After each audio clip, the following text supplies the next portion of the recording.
welcome to week 2 of Starting Over. Who was here for week 1?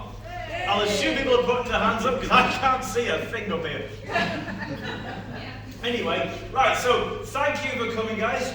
Thank you for joining us. It really does mean a lot to be able to do this and to be able to help people and set people free, which is what we're all about here. Amen? Yeah. Woo! Yeah, that's what I want to do. So, folks, whether you're just doing a New Year's resolution again, or whether you've given up doing New Year's resolutions because they never work, or whether you're going into a brand new season of your life and you desperately want it to work out this time, it's a real big life change, or you're thinking 2024 is the year it's got to happen, or 2023 is the year I need to leave behind. Either way, starting over is something you do a lot, right?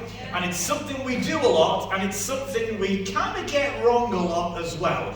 Which is why we have to keep starting over, because last time we did and it didn't go so well. So what we're talking about is how to start over and really make sure that next time isn't like last time.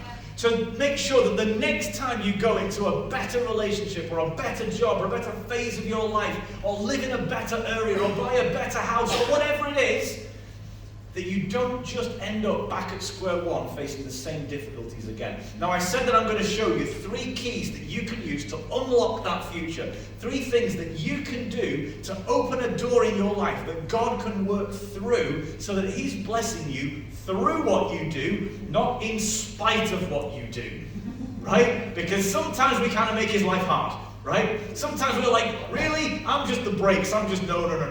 I want to go forward, but no. Okay, how about we turn no into yes? How about we start being the thing that makes God's opportunities?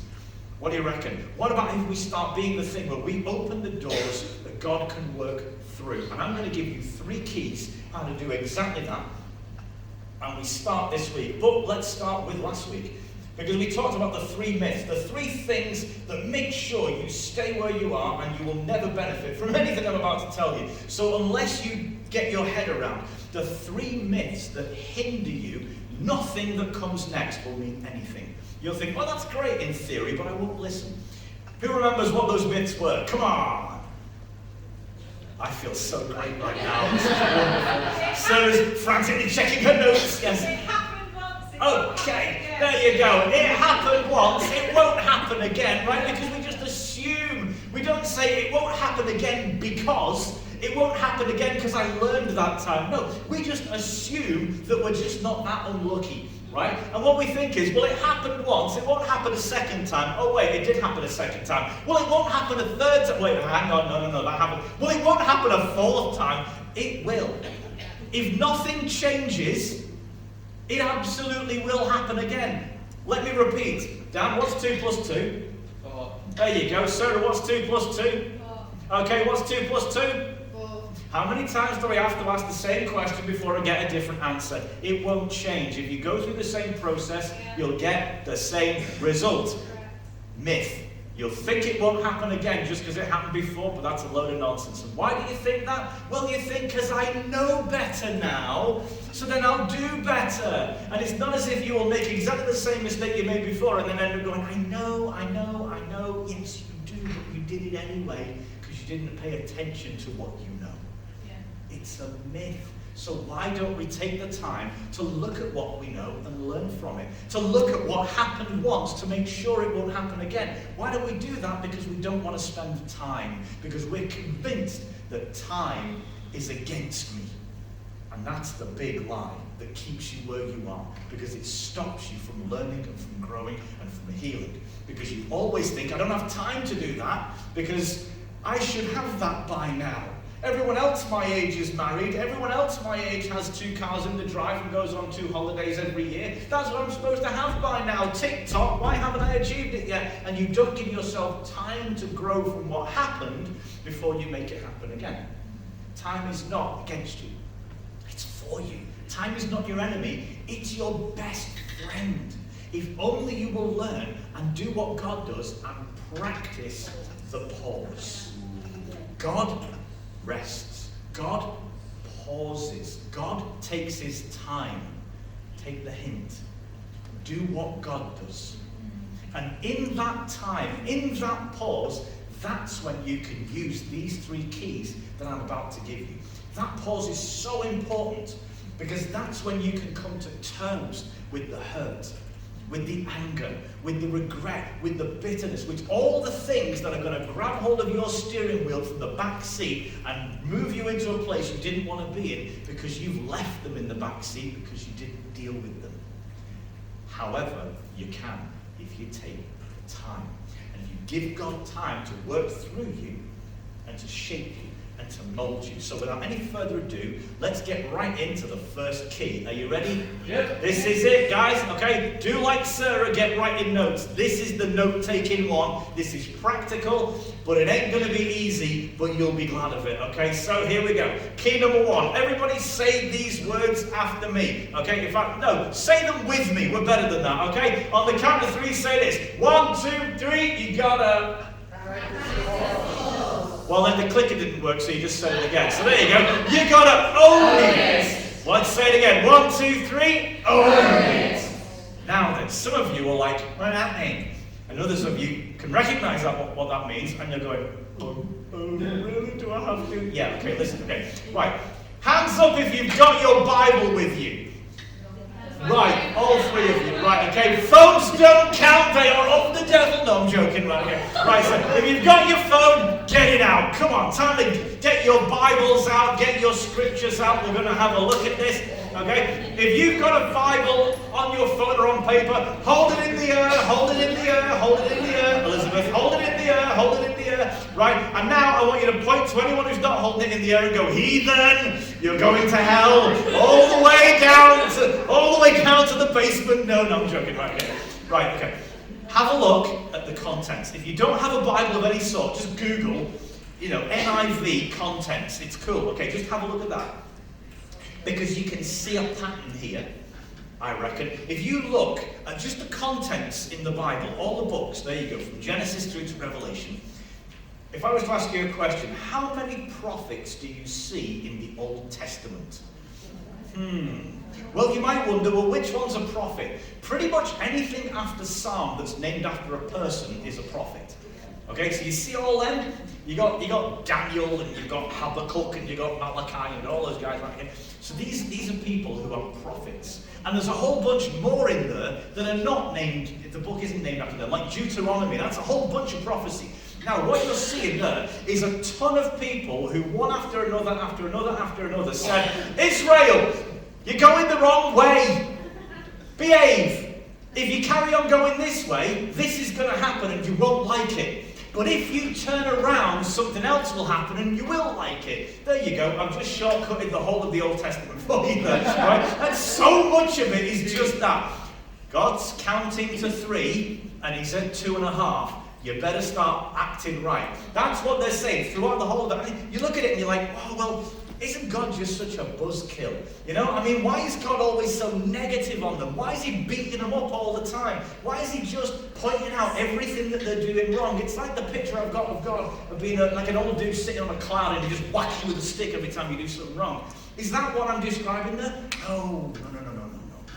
Telling someone they're going the wrong way is doing them a favor. Yeah. I don't want to get lost, do you? And yet we're quite determined to sometimes. So here's what I'm going to put it this way, okay? So we don't like being corrected, and with the story of God correcting and correcting and correcting, I get how it can seem negative and how everything I'm about to say is going to be negative. No, okay, don't you just love those people who want forgiveness without changing one bit? Don't you love that? When people come to you and they don't want to change anything that they did, even if it really hurt you and a bunch of other people, they just want you to be okay with it. They just want, let's just be friends, let's forget about all that. Let's forget about all that. It's like, don't think that I'm going to do it again, which I will. Just don't think about that. Let's just be friends, right? Don't you love people who do that? Or, how about this? People who want constant pity. They want constant sympathy for the mistakes they keep repeating that they have no intention of learning from.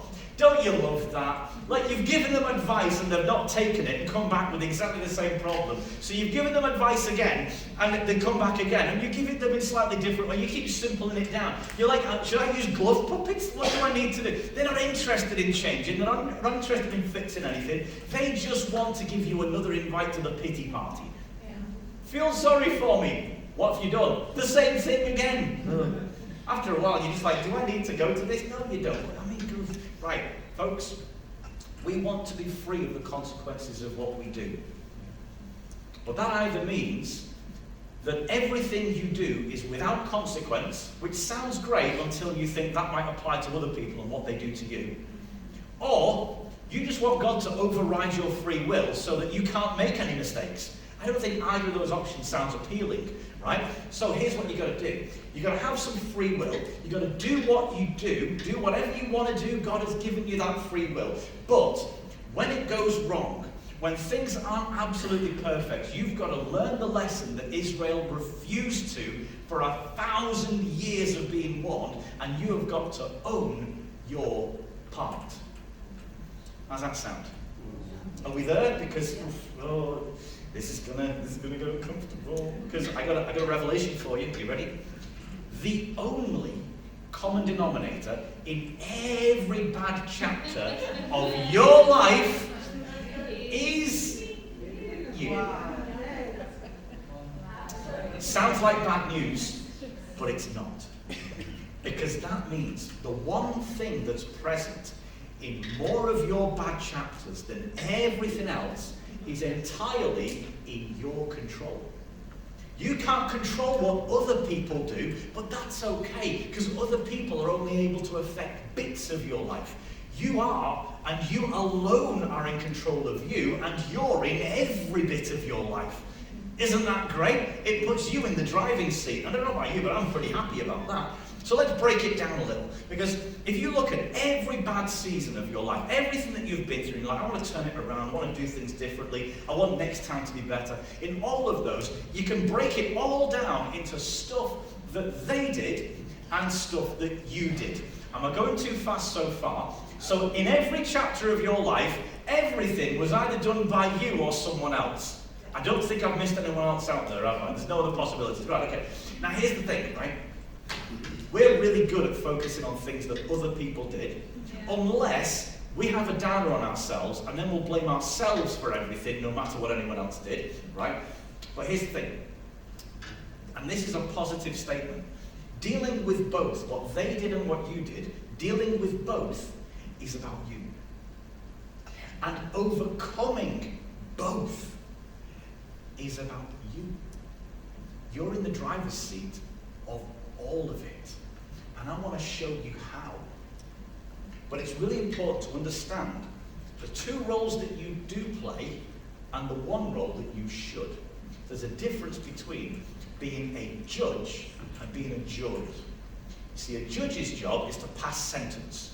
A judge's job is to decide what the punishment should be, and you're really good at doing that.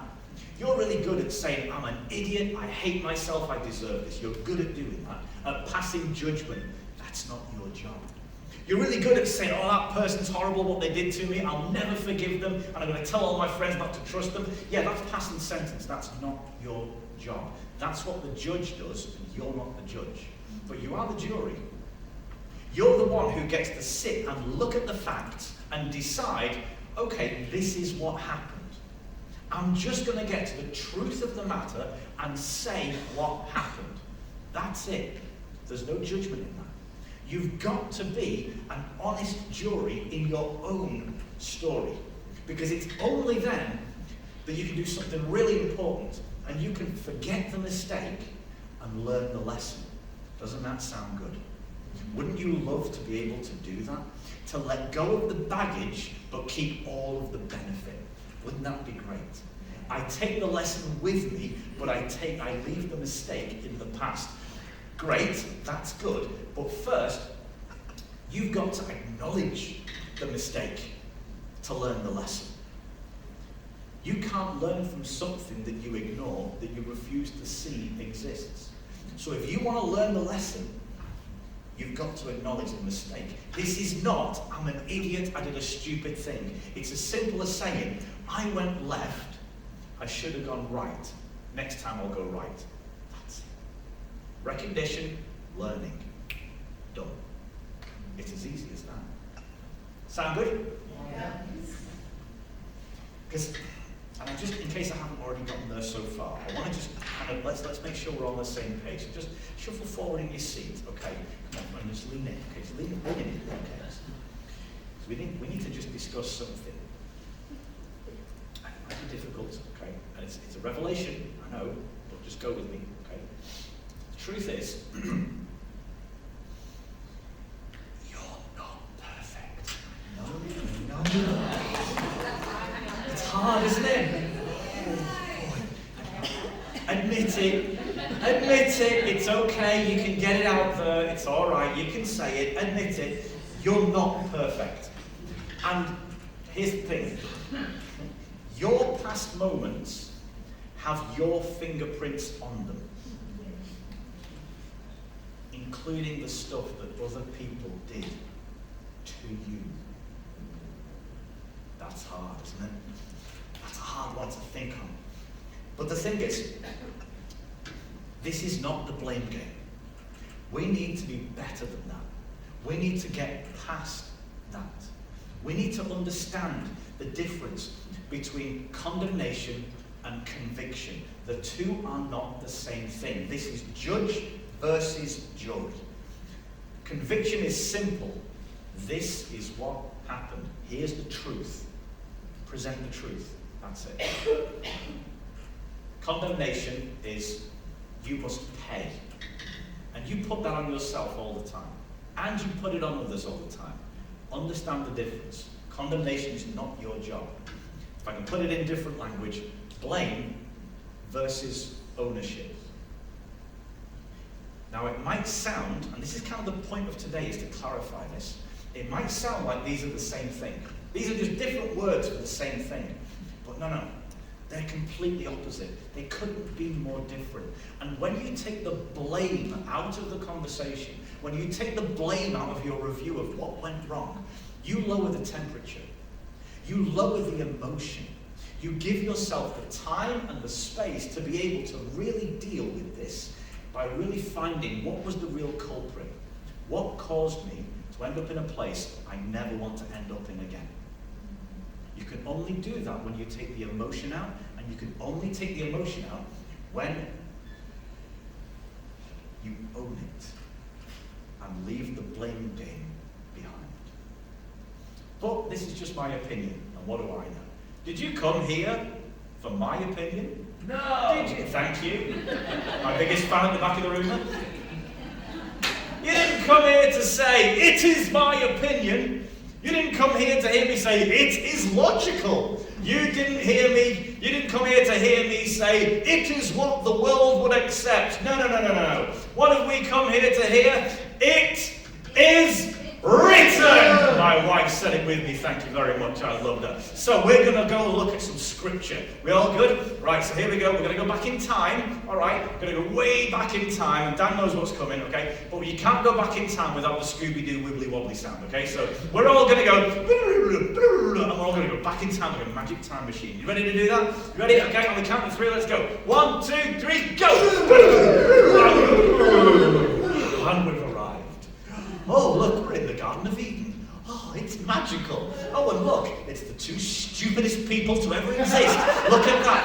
Oh, good. I could do an hour on these Muppets. Oh, they wind me up, they really do. I mean, there you are. You've been given the best deal anyone in humanity has ever been given. Right, and it's a great picture of the world that God created for us. Not the mess that we've created now, but what he actually designed for it to be. Where he basically said, there you go, enjoy everything, make babies, trust me. That's it. How do you get that wrong? Like, what more could you possibly want to get that wrong? It's so simple, it's so easy, but no. They had to go and mess that up, right? And we've got the world that we live in to this day because of it. God basically said, one rule, one law, trust me, everything else, off you go. That's it. How do you get that?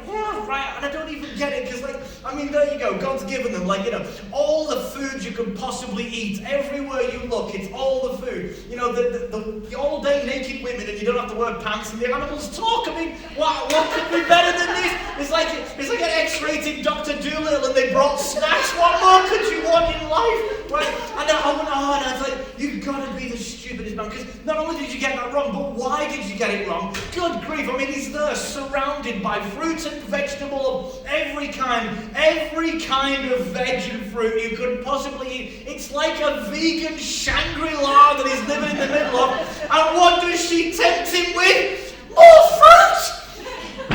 How is that a temptation? If she'd have come to me with fried chicken, I would understand, If it was a pizza, if it was chips, good grief, go Cajun, eat the snake! Anything would have been better than this nonsense. If only they'd have said, yeah, but if you got something with sauce, we wouldn't be in this position to this day, right? I am going to get into heaven, I am going to hug Jesus and slap Adam, right? That's what I want you to do. And that's nothing compared to what Eve's going to get, right?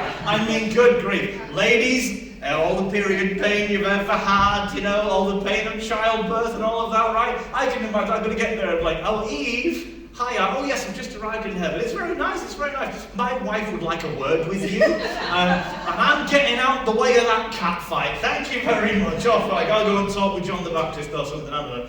Good grief, how do you get this wrong? But somehow they did. And we know it because they're morons, right? But, oh boy, yeah, I get worked up about this a little bit. It starts off with God saying, all right, Adam, right, there you go, you've been created, wonderful. Right, let me just show you the animals, you can pick a wife out of any of them. And Adam's like, wait, what? Isn't it? How far did he go down chatting the sheep up before he decided it wasn't for me? It's like, well, you might be man's best friend, but I think we're going to be just friends, Some dogs haven't got that memo to this day, have they? But, there you go. Anyway, I'll get back on track. So, don't think too hard, do not. You're picturing some things you shouldn't right now. You're in a church, good grief. Right, okay. So, anyway, right. So, they mess up, right? They absolutely make a mess of the easy rule that they were given. And I love this, because whether you believe that Genesis 1 and 2 is like a literal account of a 6-day creation of the universe and man of the, or whether you believe that it's a poem and the author never intended us to take it literally, or maybe you think it's mytho-history, where, cultures at the time, they would tell real historical events through the language of myth. However you interpret that, one thing we can agree on, absolutely, is that the author just pinned human nature to the wall. He's got us down. This is a description of you and me so well, because when they made an absolute mess of it, when they got it wrong, and they knew they got it wrong, what was the first thing they did? They run and hid. Hey, does that sound familiar? When you got it wrong, wasn't me, I wasn't even here, no one saw me do it, yeah. Sound familiar? Yeah, of course, that's what we all do. And then, of course, they can't run away from God. They tried. Why would you do that? I'm behind a tree, God won't know I'm here. Ooh, right. Anyway, they hid, and then they got confronted with it. God's there, and now they've got to talk about it. And what's the first thing that Adam did? Well, this is what you would do, right? Take full accountability, right? Come on, let's go on, we'll get there quicker. We will. Hey, there you go. He says, fair enough, I'm guilty. It was all me. Punish me. Leave her out of it. That's what you would do, right? You would just immediately, just straight away say, yeah, it was all me. Don't worry about it. No, of course not. What was the first thing he did? He played the blame game. Boo! It's the blame game, ladies and gentlemen. He said, this woman that you gave me, there you go, right? It was her fault. She told me to do it, and she couldn't have done that if you hadn't given it to me. It was everyone else's fault but his. The blame game. Is he wrong? Is he actually wrong? Did the woman tell him to do it? Yes. Did God give her the woman that told him to do it?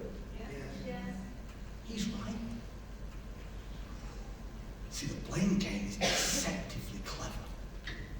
Because you can be perfectly right without being in the right.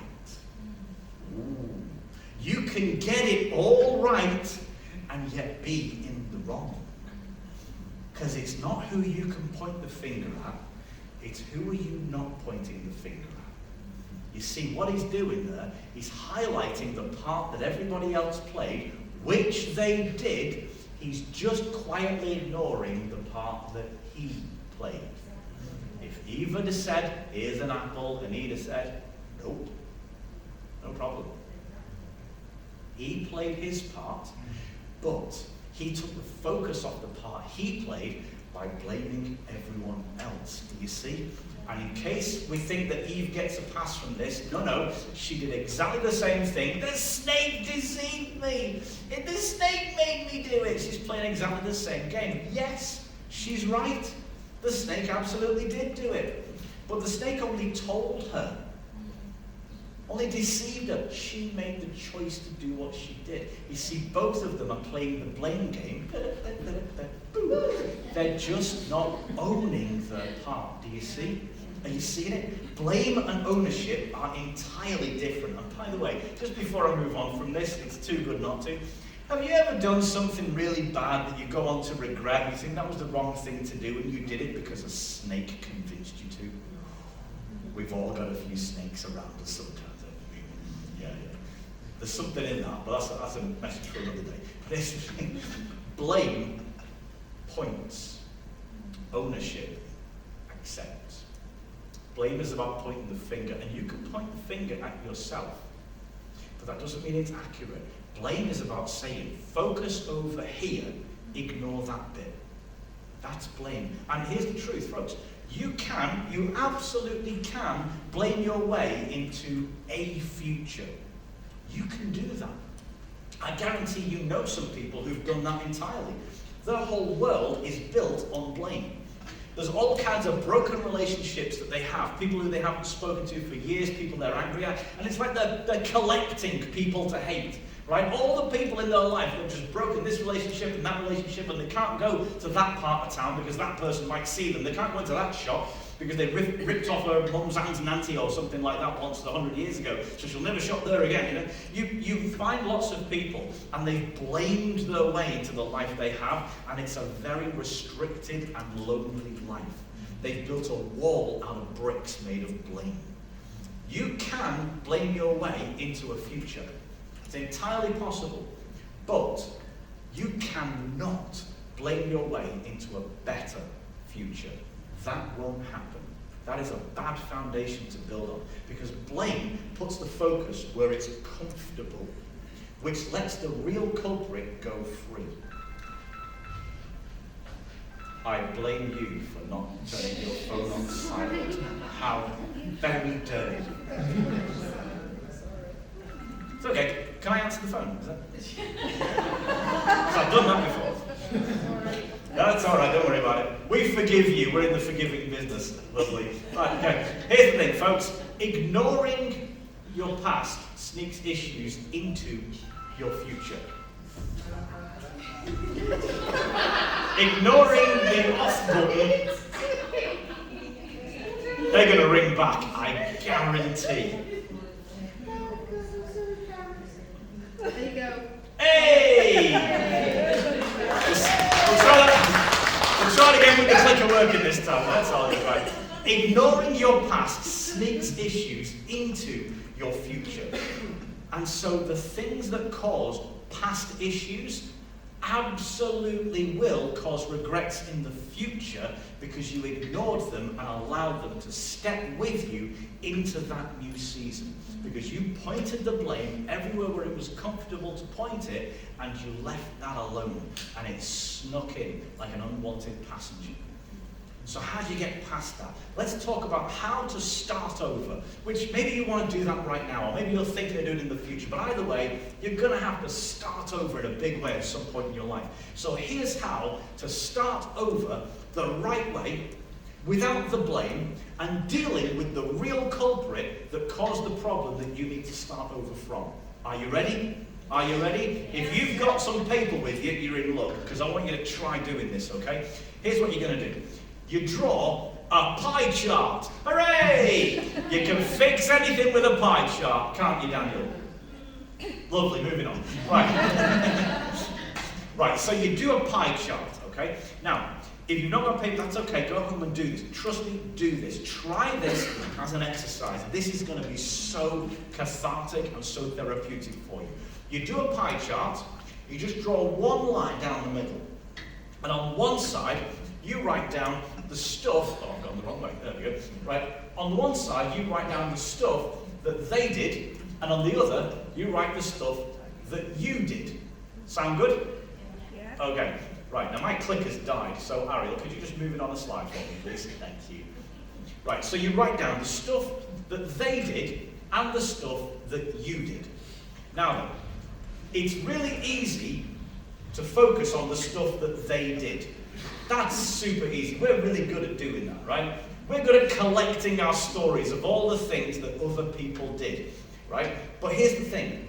Without knowing the part that you played in what they did, create space for someone else to do exactly the same thing in the future.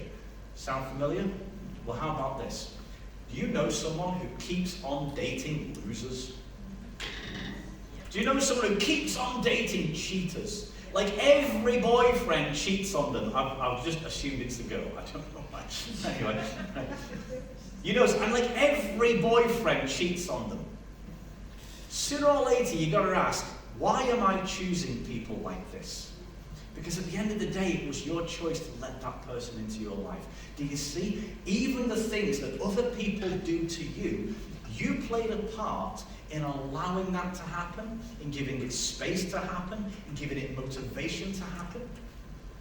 And so you give space for others to do the same thing because you allowed that issue to smuggle itself into your future. Again, this is not blame.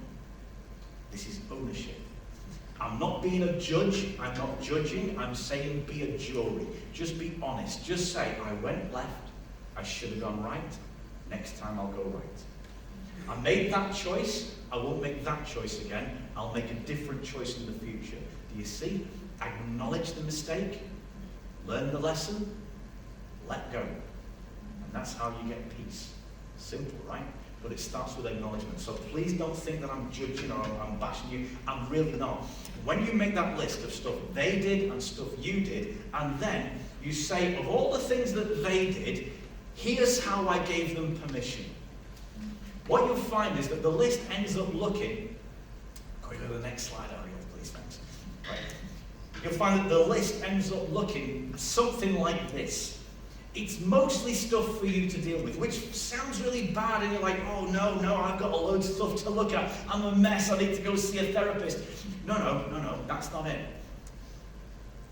When you've got all these things, there are the things that you did last time. These are all things you can decide to change for next time. So the big fat list of things that's all about you is all ways that you can control your future. Look at that. You're more in control than not. Isn't that good? You can control more things than not, and I think that's pretty cool. And so there's a whole bunch of things that when you look at it, it's all going to come out, and that's good, it's really good. You're going to look at the list, and you're going to say things like, oh boy, we've gone through an awful lot there, haven't we? You're going to say something like, boy, we're having some tech issues here, aren't we? I stayed too long and ignored things. That sound familiar? You ever been in a bad situation and you were there just way too long? Anyone? Yes. Bad relationship. They hurt you. But you didn't go. Why? I ignored what they were doing. I didn't pick up on that. There were red flags. Even my friends were all telling me about the red flags, but I ignored them. I stayed too long. I could have changed that on day 2, but I stuck around. This applies to jobs as well, where your boss doesn't treat you well and doesn't pay you what you're supposed to be paid and keeps telling you you're useless, keeps pointing out all the things you do wrong, and keeps removing all of your self-esteem. I stayed too long. I should have gone looking for another job, and for some reason I didn't. I went left. Next time, as soon as I see a red flag, I'm going to start making some plans. Next time I go right. You see? It's real simple. And there's no judgment in this whatsoever. There's all kinds of things that you could say, such as, come on, Ariel, here we go. Come on, there you go. I lied to myself. Do you ever do that? Yeah, but come on. But then that leads to the question, why? Do you see? Once you start looking at what you did, you can start asking, why did I do that? This is powerful stuff. You might say that I was lonely. I was angry. How about this one? I was scared. The amount of people who stay trapped in bad relationships because they're scared no one else will love them. When you've trapped yourself with someone who doesn't love you, and you convince yourself, it couldn't get any better, I don't deserve any better. Tell yourself stuff like that. You've been in places like that. I don't deserve a better season. This is where I am. And then you come to your senses. Well, why did I believe that for so long? Well, it's because I was scared. It's because I was angry.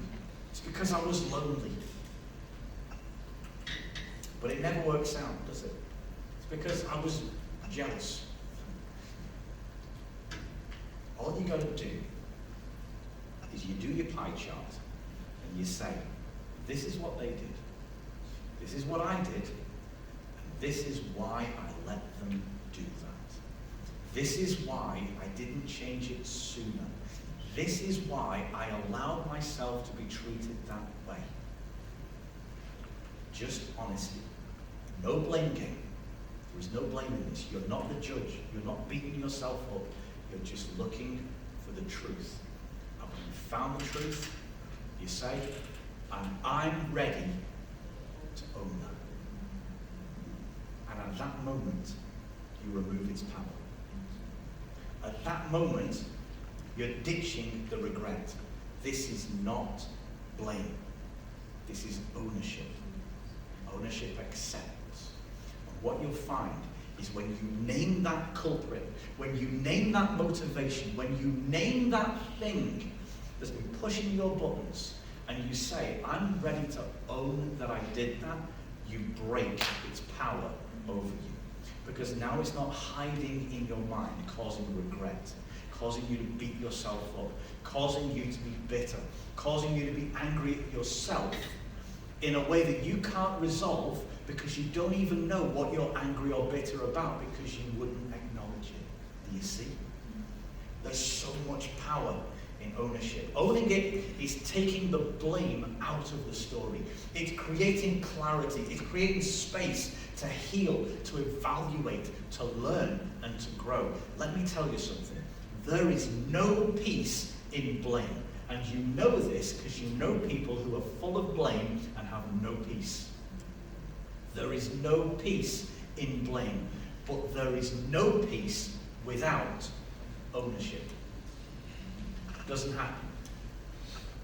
Hence, Jesus came along and he said to people, you're going the wrong way, like 1,000 years of prophets before him.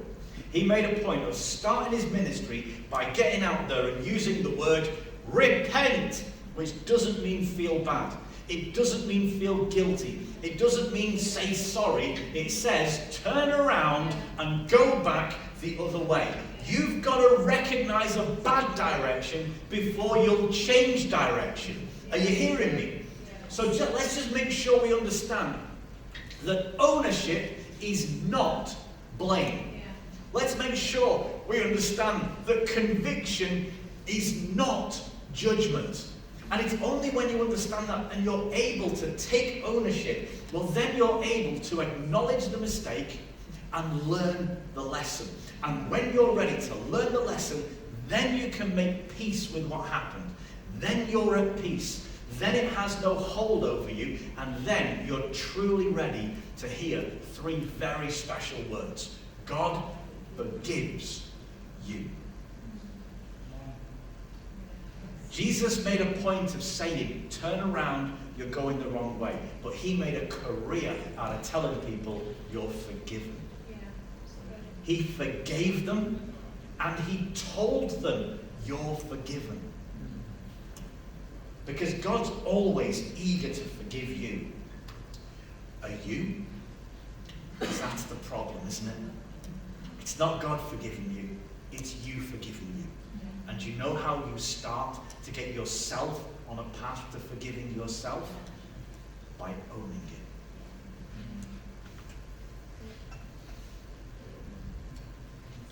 It's time to accept God's forgiveness of whatever you did. It's time to forgive yourself of whatever you did. It's time to own your part, to make peace with it, and be ready to move on. Let's pray.